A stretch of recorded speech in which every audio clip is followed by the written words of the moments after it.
Hello everyone and welcome to another video here with me, Umber Rays, talking about some global news that came out that of course I find interesting because I absolutely love Halloween. Huh. I mean, this is supposed to be a Halloween video, kind of like but there isn't really any Halloween theme. Hold on a sec. Not quite enough. Hold on. I can do this. I can fix this.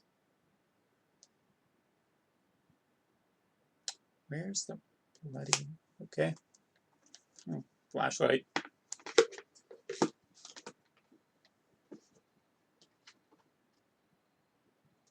Yep.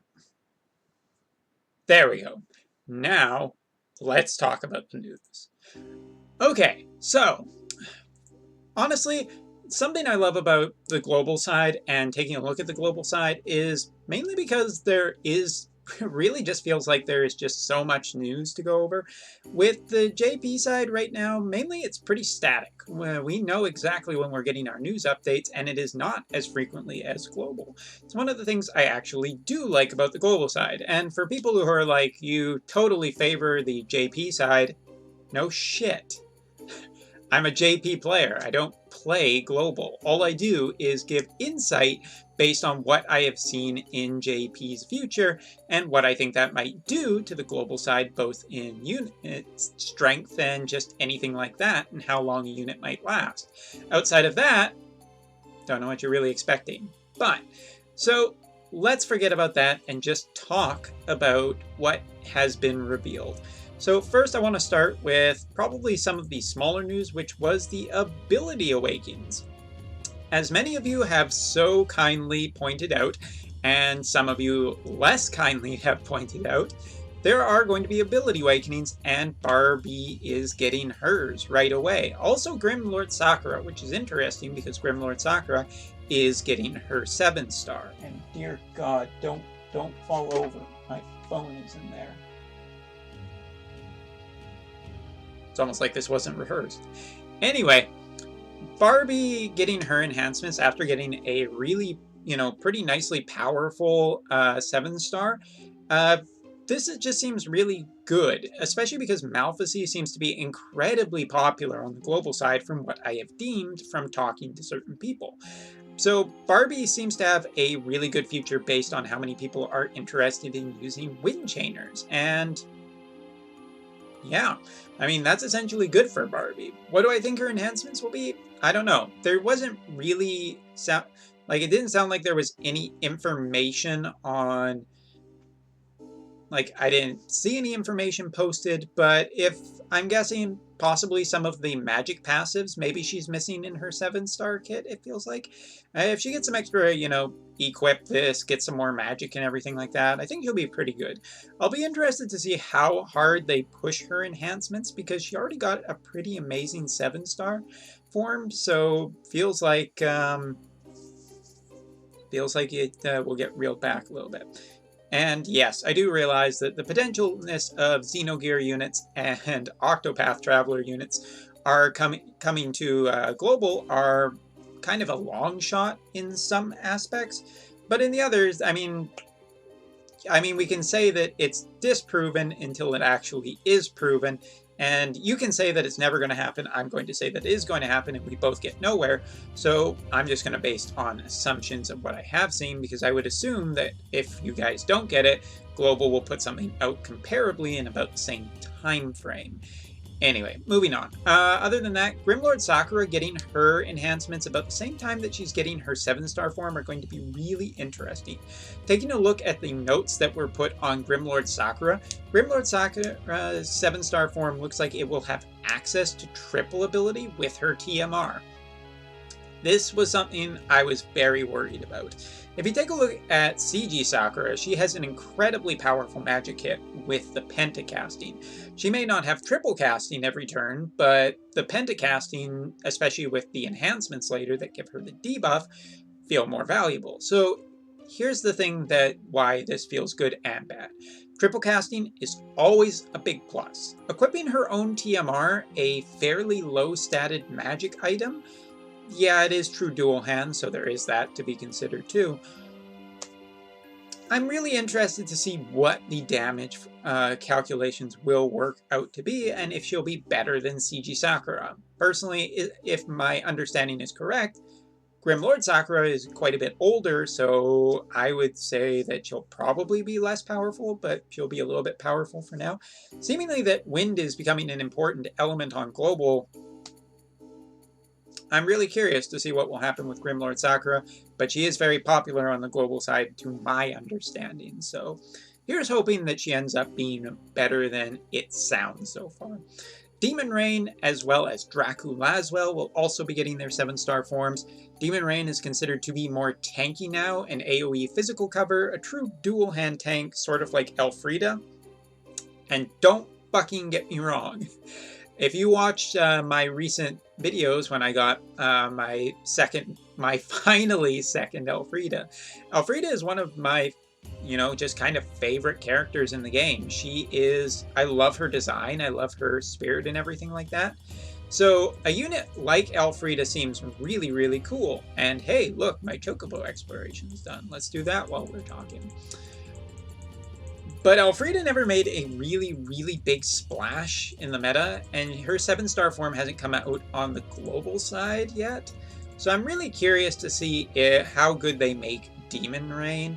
Also an AoE offensive buff, which is kind of interesting. I mean, if he's a good enough tank who can end up being a pretty good attack buff, should be interesting. But people seem to be pretty up on Zargaboth lately, so you may not even need this, and maybe it's better if you just have Bosch. I don't know if Demon Rain will necessarily be, well, I should lump this together as a trio. Considering how old Demon Rain, Dracu Laswell, and Lord Sakura are, there's only so much you can really do to their kit with a 7-star version coming out, as I have kind of seen. Take a look at Olive or anything like that. Definitely made that unit really great at the time, but kind of falls out as newer units come because, hey, that's the fucking business model, to get you to pull for newer units and not so much stay with older units. That's just the kind of the way it is. Dracu Laswell, being a true dual-hand attacker, is also interesting with a double cast ability, and access to triple cast via the limit burst. Basically, the CG Hayu kind of treatment. Again, his kit's kind of old, so I'm really curious. The one big thing I think that he does have is he can imbue himself with ice, and he can access can chain with the DR family. Divine Ruination still has some life left in it, but eventually, if you do follow the way of the JP side, that 8 hits at 6 frames eventually starts becoming a major chain family. And recently, Global seems to be pretty partial with making the AR, or the Lunera style chaining family, quite popular. So it'll be interesting to see what way they take these units and whether they make a big enough kit or a big enough splash to really keep these units in the meta that long. Remember, you guys, even though they may make these units such as Zargaboth, Barbie, any of these units really good, they are designed with a life expectancy on them. That doesn't mean you can't keep using them into the future. Hell, I will always try to find a way to find to get certain units in my party if I can, whether it's fun. Hey, I mean, every once in a while, you gotta take the old Duke out for a spin, right? Anyway, that should have made some people have a few comments, which I'm sure, just because one person needs to make a comment, a few other needs to make the same comment. But yeah, 7-star kits do go a little bit to make a unit last longer and have more power. Again, right now where Global is, you're still in the age of 7 stars not being necessary. And Super TMRs not being necessary either. Enjoy that period. But eventually they will become more necessary and you will need stronger units, and that's when these units will kind of get slowly phased out. The slower the better, obviously, for free-to-players, but it is something to be considered. And that was not the big news, because the big cool news was, I mean, just so close, you guys, global players, so close. Literally the closest I think you've ever been to getting something that you guys really, really were hoping for. Lilith, who is a succubus and a magic tank with on-demand AoE cover for physical and magic like Bosch, can chain with Lucius, and who is the other new unit, as well as Nyx, which I know there are some people such as Shoepot out in my Twitch community who is a big Nyx fan. So getting a Nyx chainer, you got to be just happy, providing that, you know, it's spirit chaining, because otherwise, if it's just attack chaining, it's not going to be that great, but we'll see. And a multi-hit counter ability.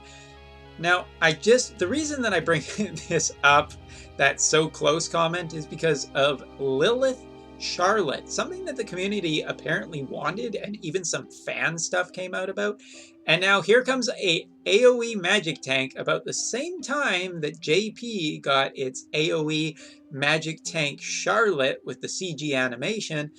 And I just figure, I wonder what happened here. Did Gummy be like, yeah, we're gonna design that unit, and then Alum was like, no, we got a CG Charlotte coming. That takes precedence. And then they're just like, well, I guess we'll just make Lilith, who isn't even a Halloween version of a character. Why isn't it like Halloween Lid, Halloween Citra? Like, I feel like this could have been a lot more fun, unless Lilith is supposed to be Citra dressed up? I don't know. It's kind of weird that we have these Halloween characters that are not just Halloween versions, considering, you know, Lord Sakura, I don't know. I feel like this was kind of a missed opportunity. One, for not just doing the version of Charlotte. Two, for not just making them Veritas. Like, if Lucius is a dark fire character, why didn't you make him like Incubus Reagan? Like, that would have been really cool. Again, not really trying to make fun. I'm just saying, like, it's kind of weird given the other Halloween units. Also, I'm killing my phone battery in the background for this one. Anyway, I have to say that I generally think that Lucius, on the other hand, who is an Incubus, looks pretty interesting too. A physical dual-wield attacker. Okay, a little less interesting maybe now. A dark fire elemental character with self-imbune, Octoslash, and AR chaining fam. Also chains with Lilith and Nyx. What's with the Nyx love? I guess they really figured out that people on the global side, or maybe just the Nyx people, have been spamming stuff to Gummy to the point that they're like, oh god, just shut them up, give them something. So and I'm not entirely sure if these are limited time units, but they are limited time units, and they're basically forcing you to pull. Anyway, also multi-hit counter. Now, both Lilith and Lucius have multi-hit counters, which is kind of interesting counter chaining if they were in the same party, potentially. Also, if they get hit the same time.